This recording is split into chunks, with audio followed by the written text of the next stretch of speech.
GG, les grandes gueules sur RMC, RMC Story. Les grandes gueules qui vous attendent tous les jours en direct pour assister à l'émission. 06 60 61 00 60, 06 60 61 00 60 pour être avec les GG, par exemple demain avec Maxime Yeddo, Joël Dagosseri, Sylvain Grandserre. Des grandes gueules qui vous attendent, Olivier et moi dans tous les cas, samedi à Nice, Jardin Albert Ier. Pour le festival du livre, nous serons avec bon nombre d'auteurs présents, bien sûr, un super beau festival, il fera beau, on se rencontre, on discute. Explique-moi, parce que moi, comment ça se passe là-bas? Je descends dans le sud chez toi, il faut venir quoi, en t-shirt, en tongs. Tu verras. Comment ça se passe? Tu verras. C'est les jardins Albert Ier, très joli coin. Nous sommes juste à côté de la promenade des Anglais. On peut se baigner à côté du Vieux-Nice, si tu veux. Elle est à 14. Pour moi, c'est trop. Pour toi 14. Qui a l'habitude de la Normandie. Voilà, la Normandie. Tu peux y aller. Donc, toute la journée, samedi, on vous attend avec Olivier Truchot et David Dickens pour une journée de rencontre avec le livre Les Secrets des grandes gueules aux éditions de l'Archipel. Mais David Dickens, il sait bien aller sur les petits plans au soleil. C'est un garçon qui sait se placer. Parce qu'il est chez lui dans le Var. Et il va en profiter pour venir voir les grandes gueules. Et dans ce livre des GG, vous retrouvez les portraits de toutes les grandes gueules. Il y a Roland Garros, il fait un sacrifice, David. Portrait de David, portrait de Gilles William et de Fatima. Donc on vous attend samedi. En attendant de passer cette belle journée, revenons à des choses beaucoup plus prosaïques. Le monde de Macron. RMC, les grandes gueules. Ce que je veux, c'est que vous alliez le faire gagner. Le monde de Macron. Vive la République, vive la France.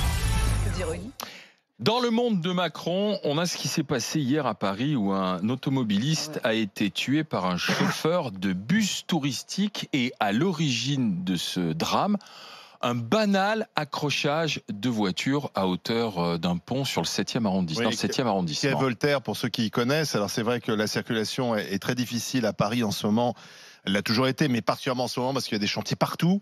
Et donc, au cœur de l'après-midi, embouteillage monstre et altercation assez classique entre un chauffeur de bus et un automobiliste. Alors, si j'ai bien compris, le chauffeur de bus venait de percuter l'automobiliste qui était devant lui. La vitre, d'ailleurs, arrière de l'automobile a volé en éclats. L'automobiliste est sorti. Il y a eu des échanges assez violents, même physiques. Et puis ensuite, le chauffeur de bus est remonté à bord de son bus touristique, bus impérial, et il a écrasé le conducteur de la voiture qui s'est retrouvé coincé entre le bus impérial et un autre bus. Il est mort sur le coup. L'automobiliste en question, enfin le chauffeur de bus a été arrêté, il est placé en garde à vue. Qu'est-ce que vous en pensez? Alors c'est un drame de la circulation qui vire au cauchemar, avec un homme tué et un autre dont la vie est foutue aussi, dans un contexte d'énervement général dans une ville embouteillée. C'était les commentaires qu'on pouvait lire d'ailleurs là-dessus. C'est qu'aujourd'hui, moi j'en parlais avec le chauffeur VTC avec qui j'étais hier, il me dit tous les jours, les professionnels, il me disait, j'aurais 10 raisons au moins de descendre de ma bagnole tous les jours et de m'énerver parce qu'on n'en peut plus, on est à cran. Donc il y a la responsabilité individuelle, le geste du type qui bien sûr a écrasé, mais cette tension aujourd'hui qui monte notamment à Paris chez les automobilistes. Fatima Idbounois. Mais écoutez, ce qui est étrange, c'est que c'est à la fois sidérant et pas étonnant. J'ai lu la nouvelle, j'ai lu l'info et j'étais sidérée en pensant... Tu t'es dit, ça ne m'étonne pas, quoi, en fait, c'est ça.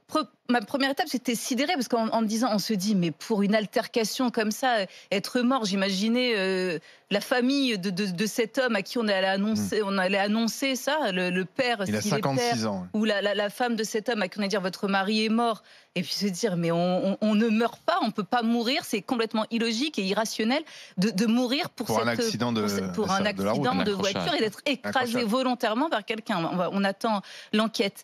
Et dans un deuxième temps, je me suis dit, mais finalement, c'est pas étonnant, parce que tous les jours, on constate mais aussi bien en voiture, mais dans le bus, moi, tous les jours, des choses, des gens qui empêchent quelqu'un de monter, par exemple, ou qui ne descendent pas assez vite, et ça dégénère, mais vraiment très vite, comme si tout le monde était sur les nerfs. Et j'avais l'impression que c'était une vue de l'esprit, que c'était moi qui étais particulièrement sensible à ça. Mais je finis par me dire que je ne suis pas paranoïaque et qu'on vit une époque Ce qui est dingue, c'est que sous les articles concernant ce drame, la plupart des commentaires sont sur cette tonalité-là. En fait.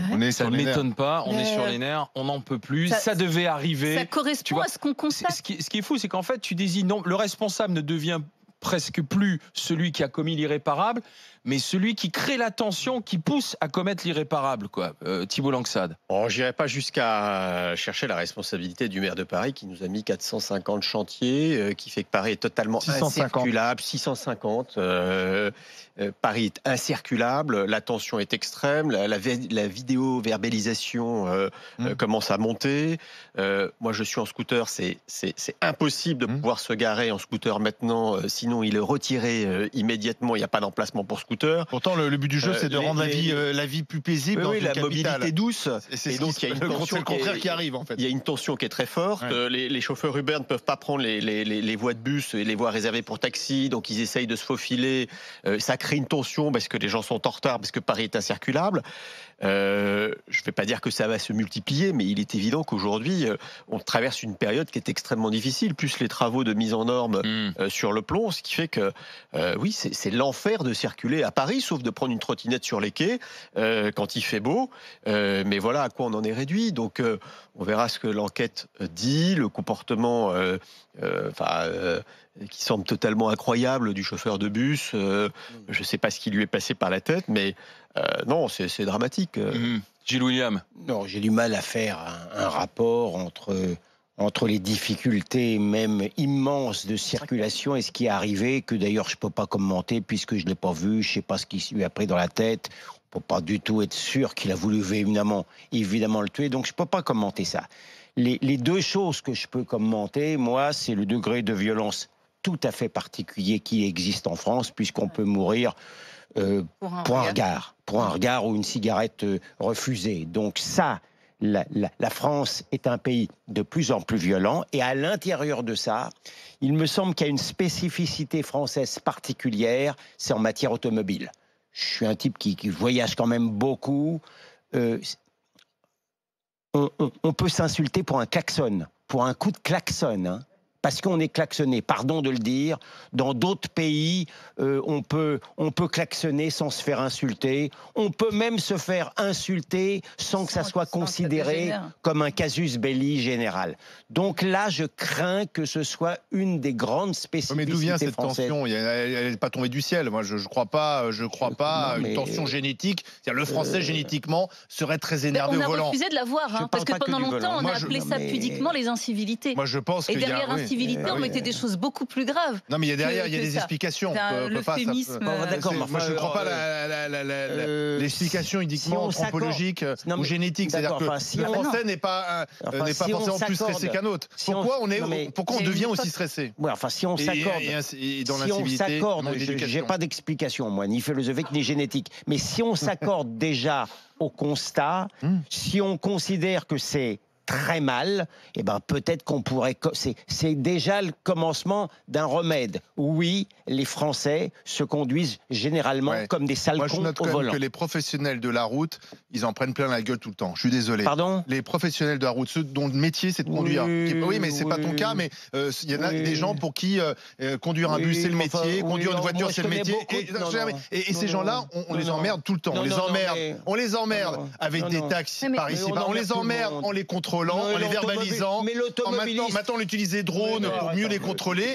Et en plus, on rend la circulation de plus en plus difficile. Mais l'automobiliste, d'abord, on l'emmerde constamment. C'est le personnage qu'on emmerde le plus. Le professionnel de la route, c'est son métier, c'est son job. En général, les professionnels de la route, et c'est d'ailleurs une des règles du professionnalisme, ils deviennent plutôt fataliste. C'est pas ce que nous raconte l'histoire. Lui, non. Oui, mais alors voilà, mais là, en général, quand tu parles aux chauffeurs de taxi ou aux Uber ou aux chauffeurs de manière générale... Moi, je vois des chauffeurs Uber qui s'engueulent. Ils prennent sur eux. Alors là, on ne sait pas. Il y a pas encore... En principe, c'est ce qu'ils devraient faire. Il n'y a pas encore l'affaire. Mais si c'est avéré que volontairement il a écrasé, il y a une différence entre même insulter, descendre et se battre et tuer volontairement. Bien sûr. Donc là, parce que là, on est en train de se dire oui, ils sont...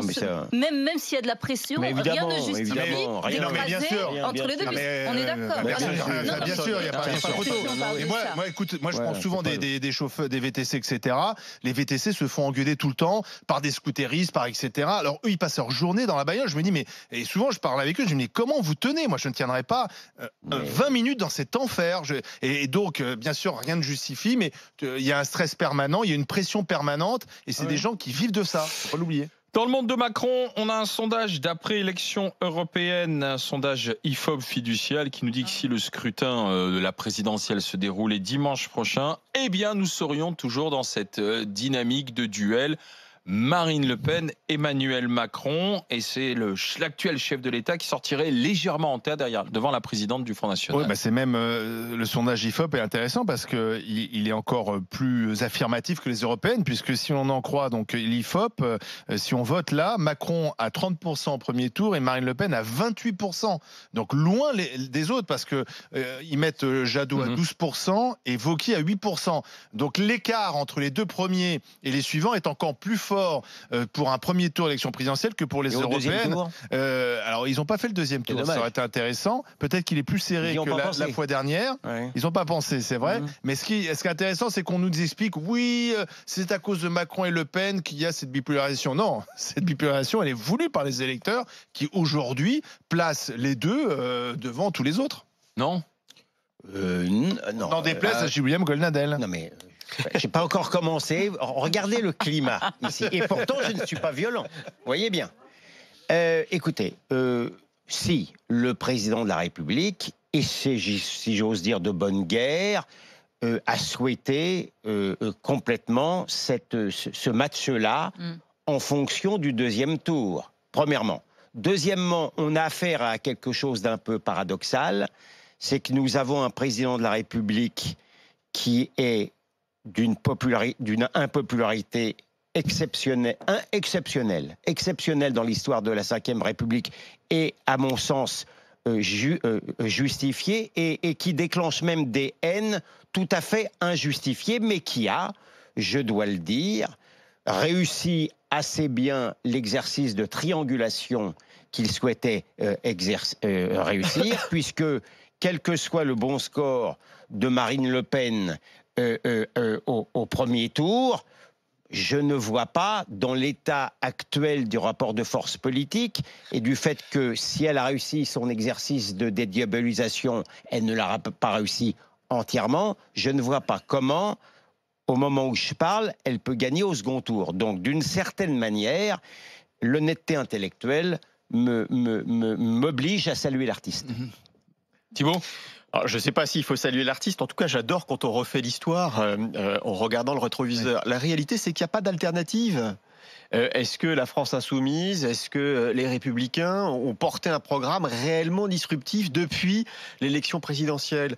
Ils se sont tout de même engoncés dans des positions illisibles, ce qui a été le cas des LR vis-à-vis du Front National, du Rassemblement National. Le Rassemblement National est resté sur son dogme mais ne l'a pas fait évoluer. Néanmoins, il bénéficie de la montée des populistes en Europe. Voilà, on est sur une bipolarisation voulue. J'en sais rien, instrumentalisé, je n'en sais rien, mais en tout cas, le résultat est là. Et il n'y a pas d'offre. La France insoumise, incarnée par la France, c'est moi de Jean-Luc Mélenchon, n'a pas progressé, voire même a régressé.